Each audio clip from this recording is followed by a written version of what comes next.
हॉटेलमध्ये मिळतो तसा मऊ क्रीमी ग्रेव्ही असलेला किंवा त्याहूनही भारी पनीर बटर मसाला घरी करायलाही इतका सोपा आहे ना की विचारू नका.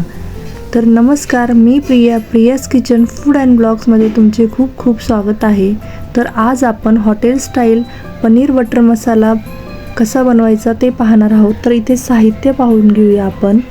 इथे मी काजू 2 ठिकाणी वेगवेगळे घेतलेत. एका ठिकाणी मी एका काजूचे 2 पाकळ्या करून घेतल्यात, ते मी बाजूला ठेवते आहे. आणि हे काजू मी ग्रेव्हीसाठी वापरणार आहे. तर इथे लसूण, आलं जास्त प्रमाणात घ्यायचं आहे आपल्याला. कांदे घेतलेत, पाहू शकता छोट्या आकाराचे आहेत त्यामुळे छोटे 5-6 घेतलेत आणि 2 मोठ्या आकाराचे टोमॅटो घेतलेत. आणि हे 300 ग्रॅम पनीर घेतलेलं आहे मी. यातलं मी 50 ग्रॅम पनीर बाजूला ठेवणार आहे. आणि आता या काजूमध्ये गरम पाणी टाकून थोडा 10 मिनटं मी ठेवणार आहे बाजूला, म्हणजे हे काजू थोडे मऊ होतील, कारण आपल्याला याची पेस्ट बनवायची आहे. आता इथे मी कांदे बारीक चिरून घेणार आहे. कांदे आणि टोमॅटो सगळेच बारीक आपल्याला कापून घ्यायचे. आता हे कांदे मी पाहू शकता तुम्ही एकदम बारीक कापून घेतलेले आहेत. आणि हे आलं किसून घेते. तर आलं किसून घेतलं आहे मी. आता इथे चॉपरमध्ये मी टोमॅटो घेतला आहे आणि यातच मी आता लसूण टाकून घेते आहे. आणि जो आपण आलं किसून ठेवलं होतं ते पण मी यातच मिक्स करून टाकणार आहे. आणि हे व्यवस्थित चॉपरमध्ये बारीक करून घेणार आहे. हाताने केलं तरीही चालेल, फक्त बारीक करायचं आहे. आता हे बारीक मी कापून घेते व्यवस्थित.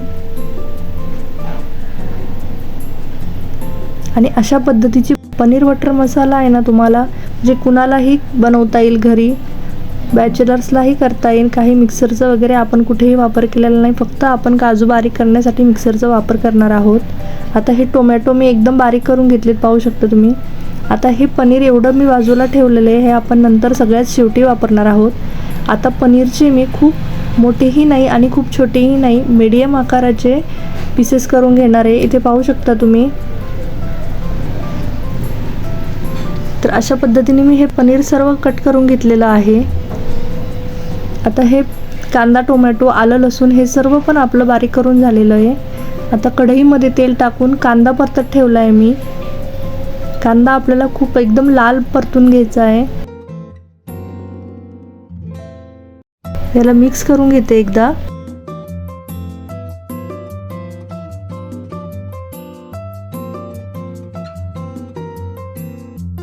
आणि कांदा आता लाल होईपर्यंत परतून घेऊया आपण. आता दुसऱ्या गॅसवर पाहू शकता तुम्ही, मी फ्राईंग पॅन ठेवलेला आहे. त्यात थोडंसं तेल आणि थोडंसं बटर घातलेलं आहे. आता यात आपण जे पनीरचे पीस करून ठेवले होते ते शॅलो फ्राय करून घेणार आहे. यात मी पनीर टाकून घेतले. आपल्याला याला मध्ये बिलकुल हलवायचं नाही आहे. एक 5 मिनटं आपण याला बारीक गॅसवर असंच ठेवणार आहे. मी पॅन हलवते, पाहू शकता. मी पनीरला हात लावत नाही आहे, त्यामुळे काय होतं, पनीर बिलकुल चिकटत नाही आणि तुटतही नाही. पनीरला आपण हात नाही लावायचं डायरेक्ट. आता जेव्हा आपल्याला वाटते 5 मिनटानंतर पनीर खालून शेकल्या गेलं असेल थोडंसं, त्यावेळेस मग एका फोकच्या सहाय्याने एक पनीरचं पीस आपल्याला पलटून घ्यायचं आहे. आणि अशा पद्धतीने दोन्ही साईजनी आपल्याला हे पनीर शॅलो फ्राय करून घ्यायचं आहे. तर इथे पाहू शकता पनीरचा कलर छान आलेला आहे. मोठ्या गॅसवर करायची नाही आपल्याला ही प्रोसेस. आता इथे पाहू शकता एकही पनीर तुटलेलं नाही आहे, चिटकलेलं नाही आहे गॅस म्हणजे आपल्या फ्राईंग पॅनला. आणि अशाच पद्धतीने मी जे काजू बाजूला ठेवले होते ते पण मी यात थोड्याशा बटरमध्ये फ्राय करून घेतले. वरून टाकलेलं नाही आहे, आधीचं होतं त्यातच फ्राय केलेत.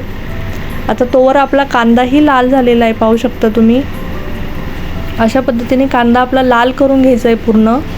कांदा परतल्यानंतर टोमॅटो, आलं आणि लसूण जे आपण बारीक करून घेतलं होतं ते मी यात टाकून घेतलेलं आहे.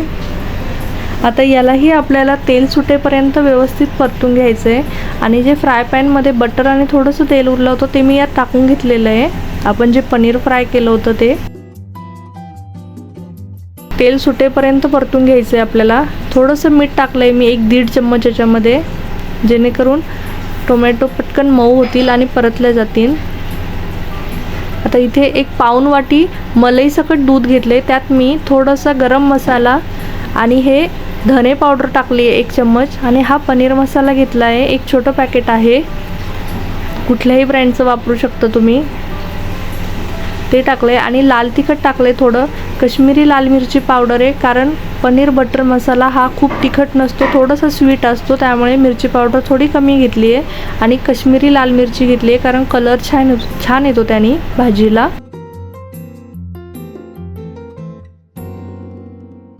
आणि आता इथे पाहू शकता, हे जे आपण काजू भिजवले होते ते मी थोडंसं दूध आणि मलाई टाकून मिक्सरनी फिरून घेतलेले आहे.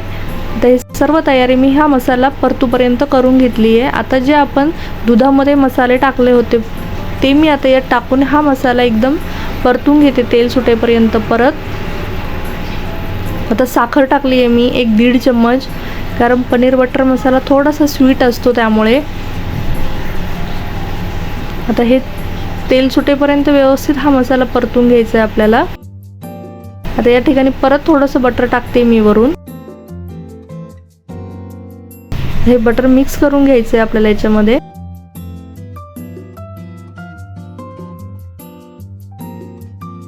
आता याच्यावर झाकण ठेवून मी एक 5-10 मिनिट याला वाफ काढणार आहे, मसाल्याला तेल सुटेपर्यंत फक्त. आता एक 7-8 मिनटं झालेली आहेत, पाहू शकता तेल सुटले सगळ्या मसाल्याला, छान लाल कलरही सुंदर आलेला आहे, म्हणजे आपले मिरची पावडर आणि ते मसाला पण यात छान मिक्स झाला आहे, परतला गेला आहे.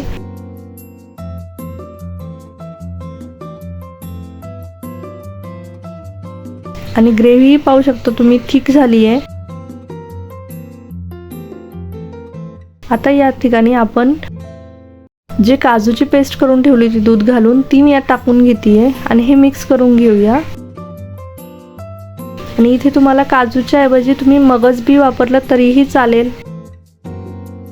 आता हे गरम पाणी टाकलंय मी थोडंसं, तुम्हाला जेवढी ग्रेव्ही हवी तेवढं गरम पाणी तुम्ही घालू शकता याच्यात. पनीर बटर मसाला करतोय त्यामुळे थोडंसं घट्टच असतो, खूप पातळ ग्रेव्ही नसते पनीरची, त्यामुळे मी थोडंसं पाणी घातलं, एक अर्धा कप घातलं असेल. आणि आता ग्रेव्ही थोडी वाफ देऊन घेतली 5 मिनिट, आणि मग आता यात मी पनीर आणि जे काजू आपण तळून ठेवले होते ते घालून घेतले. तुम्ही पाहू शकता भाजी छान क्रीमी झाली आहे, बिलकुल मसाला आपला पाणी वेगळं असं दिसत नाही आहे, एकदम छान दिसतीये. आणि आता आपण जे पनीर ठेवलं होतं बाजूला, मी तुम्हाला दाखवलं होतं सुरुवातीला, ते मी याच्यावर किसून घालते. याने काय होतं, टेस्ट पण खूप छान लागते आणि ही ग्रेव्ही पण खूप क्रीमी होते, खायलाही खूप छान लागतं हे पनीर अशा पद्धतीने. तर तयार आहे आपला पनीर बटर मसाला. व्हिडिओ आवडला असेल तर चॅनलला नक्की लाईक, शेअर आणि सबस्क्राईब करायला विसरू नका. तुम्ही ही रेसिपी घरी करून पहा आणि मग मला कमेंट करून सांगा. तर भेटूया पुढच्या व्हिडिओमध्ये. धन्यवाद.